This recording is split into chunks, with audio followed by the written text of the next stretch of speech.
Hola, mi nombre es Mercedes Anaí Rodríguez, soy estudiante de Ingeniería en Sistemas del Núcleo Puerto Ordaz. Le estaré hablando sobre las metodologías orientadas a objetos. A continuación, les daré una breve explicación. El diseño orientado al objeto, al igual que otras metodologías de diseño orientadas a la información, crea una representación del campo del problema del mundo real y lo hace corresponder con el ámbito de la solución, que es el software. El diseño orientado al objeto, él produce un diseño que interconecta objetos de datos y operaciones de una forma que modulariza la información y el procedimiento. Por el contrario, otros métodos dejan aparte el procesamiento. La naturaleza única de este diseño es que queda reflejada en su capacidad de construir sobre tres pilares conceptuales importantes del diseño del software, como son la abstracción, la modularidad y el ocultamiento de la información.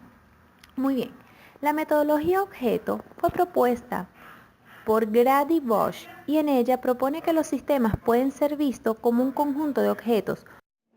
Los conceptos. Esta vez hablaremos sobre los objetos. Son los módulos que contienen los datos e instrucciones que operan sobre los datos. Representan cosas, pueden ser simples o complejas, pueden ser reales o imaginarias. El mensaje es la solicitud que se hace al objeto para que se comporte de alguna forma. El método, acción que puede realizar un objeto. La clase es la descripción de un conjunto de objetos casi idénticos que consta de métodos y datos que resumen sus características comunes. También se puede decir que una clase puede definir las propiedades y comportamientos de un objeto en concreto. La abstracción. Los objetos se sitúan en clases abstractas de acuerdo a elementos comunes. El encapsulamiento es el conjunto de métodos y datos dentro de un objeto de forma que el acceso a los datos se permite solo a través de propios métodos del objeto. Herencia es el mecanismo para compartir métodos y datos entre clases y subclases. Polimorfismo. El mismo mensaje puede originar acciones diferentes al ser recibido por diferentes objetos. A continuación vemos unos breves ejemplos sobre las clases. Sabemos ya que las clases son un conjunto de objetos que comparten una estructura y comportamientos comunes. Representan una abstracción, la esencia que comparten los objetos. Entre ellos vemos el ejemplo de una persona, entonces sería el nombre de la persona, el sexo de la persona, su edad, sus apellidos. También vemos un ejemplo de la clase de vehículo, como la marca, el modelo, el año, el número de serial, el color. Las ventajas más importantes de la programación orientada a objetos son facilidad de mantenimiento, facilidad para modificar los programas, reusabilidad, fiabilidad y calidad. La mantenibilidad. Los programas que se diseñan utilizando el concepto de orientación a objetos son más fáciles de comprender y de leer. El control de la complejidad del programa se consigue gracias a la ocultación de información que permite dejar visibles solo los detalles más relevantes e importantes. La modificabilidad. Se pueden realizar añadidos o supervisiones de programas simplemente añadiendo, suprimiendo o modificando objetos. La reusabilidad. Los objetos, si han sido correctamente diseñados, se pueden usar numerosas veces y en distintos proyectos. La fiabilidad. Los programas orientados a objetos suelen ser más fiables ya que se basan en el uso de objetos ya definidos que están ampliamente testados. La calidad. Los diseños suelen tener mayor calidad, puesto que se integran a partir de componentes probados que han sido verificados y pulidos varias veces. Estas ventajas son directas a los programadores. Estos se podría decir que son los ejecutadores de un determinado proyecto de software, pero la orientación a objetos no solo reporta beneficio a los programadores. En las etapas de análisis previa a la codificación, el utilizar un modelado orientado a objetos reporta grandes beneficios, ya estas mismas ventajas son aplicables a todas las fases del ciclo de vida de un proyecto de software. Desventajas de la programación orientada a objetos. No todos los programas pueden ser modelados con exactitud por el modelo de objetos. Si lo que deseas es leer algunos datos, hacerle algo simple y escribir de nuevo, no tienen la necesidad de definir clases y objetos. Sin embargo, en algunos lenguajes de programación orientado a objetos, puede que tengas que realizar este paso extra. Otra desventaja es que si fuera el lenguaje en el concepto de programación orientado a objetos, se pierden algunas de las características de lenguajes útiles, como los lenguajes funcionales. Otra desventaja es el concepto que un programador tiene de lo que construye un objeto abstracto puede no coincidir con la visión de otro programador. Los objetos a menudo requieren una extensa documentación. Limitaciones del programador. Es posible el programador desconozca algunas características del paradigma y de hecho sigue utilizando el paradigma estructurado. No hay una forma única de resolver los problemas. Esto puede llevar a que diferentes interpretaciones de la solución planteada emerjan. Se requiere una documentación amplia para determinar la solución planteada. Análisis y diseño orientado a objeto. Es un enfoque de la ingeniería de software que modela un sistema como un grupo de objetos que interactúan entre sí. Este enfoque representa un dominio en términos de conceptos compuestos por verbos y sustantivos, clasificados de acuerdo a su dependencia funcional. En este método de análisis y diseño se crea un conjunto de modelos utilizando una notación acordada como por ejemplo el lenguaje unificado de modelado, UML. El análisis y diseño orientado a objetos aplica técnicas de modelado de objetos para analizar los requerimientos para un contexto. Por ejemplo, un sistema de negocios, un conjunto de módulos de software, no está restringido al diseño de programas de computadoras, sino que cubre sistemas enteros de distinto tipo. Las metodologías de análisis y diseños más modernas son casos de uso guiado a través de requerimientos, implementación, pruebas, despliegues y diseño. Objetivos. Clases del diseño orientado a objetos son aumentar la producción, incrementar la calidad, facilidad de mantenimiento y la continuidad en la representación. Aumentar la producción. Según algunos estudios, el desarrollo orientado a objetos logra aumentar la productividad de un desarrollo en un 20%, lo cual no es mucho. Sin embargo, ya se sabe que entre el 75 y el 80% del costo de un sistema se produce después del desarrollo inicial. Pues bien, es precisamente en esta fase donde el diseño orientado a objetos puede ayudarnos a aumentar de forma espectacular la productividad. Incrementar calidad. Cuando hacemos referencia al término calidad, no solo nos estamos refiriendo a la ausencia de errores, sino también a otros aspectos, quizás no tan fáciles de medir como son la facilidad de uso, la portabilidad o la facilidad de modificación. La facilidad de mantenimiento. Debemos partir de la base que es imposible prever cambios que se producirán en meses o quizás años posteriores, pero lo que sí podemos hacer es separar las partes del sistema que son intensamente volátiles de aquellas que pueden ser estables. Los aspectos más volátiles podrían ser el interfaz externo, los atributos que describen ítems en el dominio del problema, mientras que los más estables deben ser sus clases. La continuidad en la representación.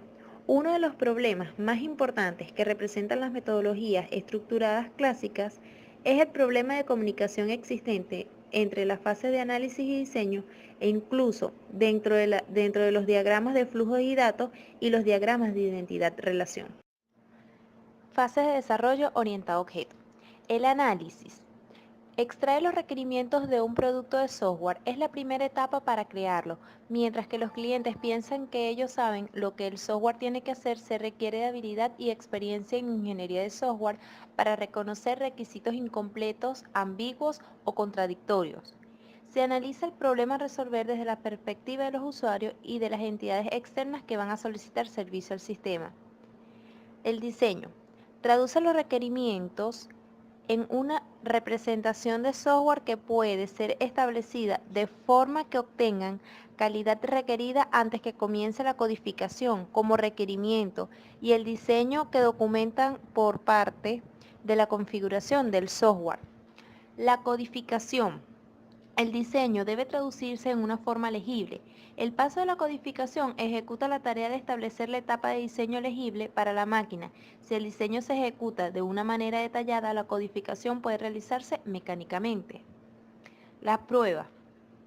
Consiste en comprobar que el software realice correctamente las tareas indicadas en la especificación. Una técnica de prueba es probar por separado cada módulo del software y luego probarlo de forma integral para así llevar al objetivo.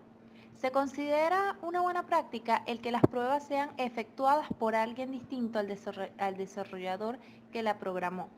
Idealmente, un área de pruebas. Sin prejuicio de lo anterior, el programador debe hacer sus propias pruebas.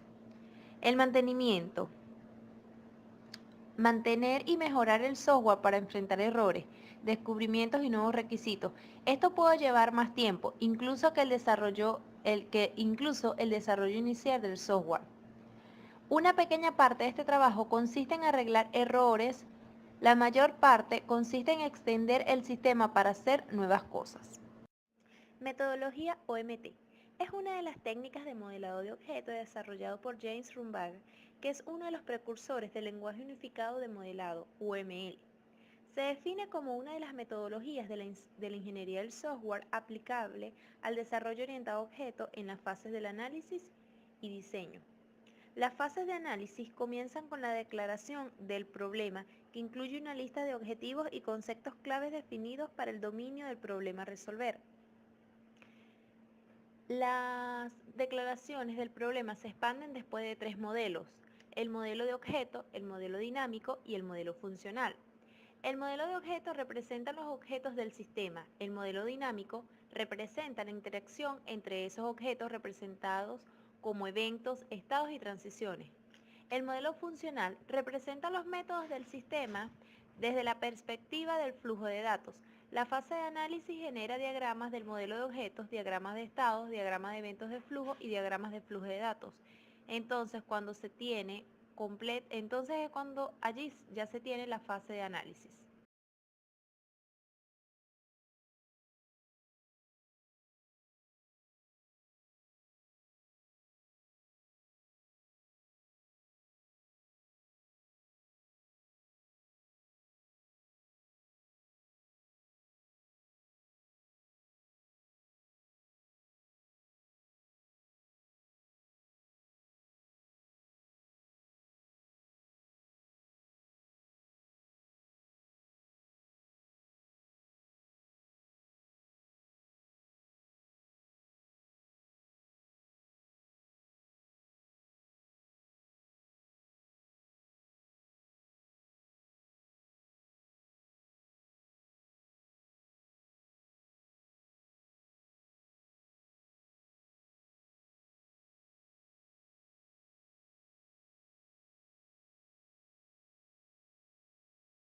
En la metodología OMT encontramos el análisis.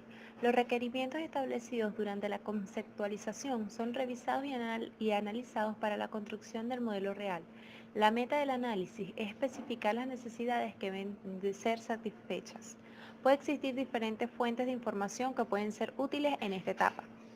Aquí es donde se determina el modelo del objeto. Se hace una tentativa de clases, se eliminan las clases irrelevantes, se definen las posibles acciones entre las clases y se hace la refinación de ellas, eliminando las redundantes o las que no tienen relevancia.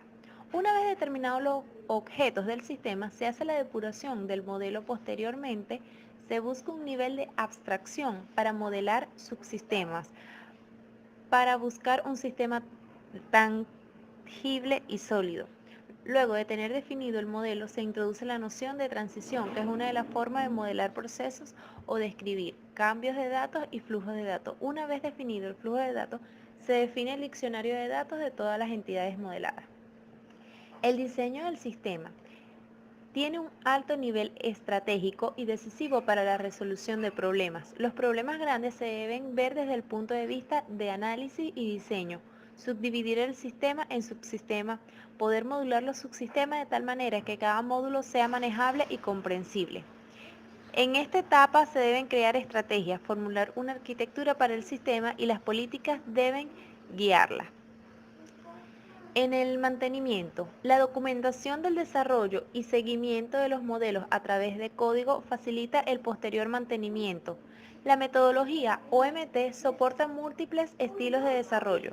Se puede usar OMT para conseguir un alto desempeño en las fases de análisis, diseño e implementación. Primero se desarrolla el núcleo del sistema, se analiza, diseña, implementa y se genera el código fuente. La idea principal de la OMT es la conceptualización de una identidad que permita el manejo de atributos y asociaciones, sus transformaciones y transiciones para el modelado orientado a objeto. Herramientas para las metodologías OMT. Una de las herramientas que permite el uso de la metodología OMT es el SmartDraw. Únicamente permite el dibujo de los diagramas definidos por esta metodología. Otras herramientas que soportan esta metodología son Rational Rows, System Architect 4.0, Poseidon, PowerBluid, entre otras. Metodología Bush. La metodología Bush se enfoca principalmente al diseño de estado de un proyecto. Bush describe una serie de propiedades generales de los sistemas complejos bien estructurados. Los sistemas construidos con una metodología de análisis y diseño orientado a objetos deben satisfacer estas propiedades. El análisis y diseño orientado a objeto, el dominio del problema se modela a partir de dos perspectivas distintas: la estructura lógica del sistema y la estructura física. Para cada perspectiva dinámica y estática, se modela la semántica. La metodología Bush define diferentes modelos para la descripción de un sistema. El modelo lógico, dominio del problema, se representa en la estructura clase-objeto. En el diagrama de clase se constituye la arquitectura y el modelo estático. El diagrama de objeto representa la interacción de clases entre sí, captura algunos momentos de la vida del sistema y ayuda en la descripción del modelo dinámico. La arquitectura del modelo y del proceso describe la ubicación física de las clases en módulos y procesos. El proceso del desarrollo orientado a objeto de Bush soporta el desarrollo iterativo e incremental de un sistema. Tenemos los procesos macro y los procesos micro. En los procesos macro, establece los requerimientos del núcleo, desarrolla un modelo de comportamiento deseado, crea la arquitectura, evoluciona la implementación y administra la evolución posterior a la entrega. En los procesos micro, identifica las clases y objetos a cierto nivel de abstracción, identifica la semántica de estas clases y objetos, identificar las relaciones entre las clases y objetos, especificar la interfaz y después la implementación de la clase objeto. La metodología Bush cubre con la fase de análisis y diseño de un sistema orientado a objetos. Esta metodología en ocasiones es criticada por el uso de muchos símbolos diferentes. Si se trabaja con esta metodología, uno se percata de que nunca se utilizan todos estos símbolos y diagramas. Se comienza con un diagrama clase-objeto en la fase de análisis y se depura en varios pasos. Únicamente cuando se está listo para generar código, se agregan algunos símbolos de diseño, y esta es en la parte que la metodología Bush es fuerte. Realmente es posible documentar el código orientado a objeto. Metodología por Ivar Jacobson. Este método proporciona un soporte para el diseño creativo de productos de software. Las actividades consisten en la transformación de un conjunto de requerimientos en un plan estructurado de construcción y un plan de acción. El diseño creativo, tomando como referencia una base arquitectónica, es seguir paso a paso los métodos y procesos con la asistencia de herramientas para convertir los requerimientos dentro de una arquitectura viable para la construcción de un proyecto, incluyendo la creación de prototipos. A grandes rasgos, el modelo consta de 4 pasos generales. El modelo análisis especifica el comportamiento funcional del sistema bajo prácticamente circunstancias ideales y sin hacer alusión a un ambiente particular de implementación. Construcción. La primera actividad en la construcción consiste en la implementación de los detalles que la conciernen a la arquitectura y construcción del plan, que es ir de una mayor abstracción a concretizar más el plan. Diseño. Formaliza el modelo de análisis en términos del ambiente de implementación y especifica la identidad de bloqueos de construcción. Prueba del sistema. Consiste en la verificación del trabajo de cada uno de los paquetes de servicios definidos en el modelo de análisis. Esta fase tiene lugar en varios niveles, desde funciones específicas hasta sistemas operativos. Algunos más específicos se trabajan con 5 modelos. El modelo de requerimientos. El objetivo es la captura de requerimientos funcionales. El modelo de análisis. El objetivo es dar al sistema una estructura de objetos robusta y flexible a los cambios. El modelo de diseño tiene como objetivo adoptar y refinar la estructura de objetos en el ambiente actual de implementación. El modelo de implementación tiene como objetivo implementar el sistema. El modelo de prueba, su objetivo es verificar el sistema.